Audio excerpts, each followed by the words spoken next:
Imposters, they're out there, pretending to be a government agency or a business. Imposters contact you by phone, text message, or email and ask for personal information or demand payments for some infraction. United States postal inspectors say that these are the most common imposter scams to watch out for. 1. You receive bogus alerts about suspicious activity or unauthorized charges on your account. 2. Scammers try to trick you into paying for things like fake discounts, renewing subscriptions, giveaways, or prizes. 3. Bogus allegations are made, implying you committed a crime, and scammers will ask for payments by gift card, prepaid debit card, cryptocurrency, gold bars, or by mailing cash.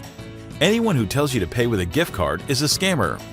Federal agencies will never ask for instant payments or for personal information, and anyone who tells you to pay with a gift card is a scammer. Ignore the messages or hang up. Report these scams to the Federal Trade Commission. For more information on scams, visit USPIS.gov.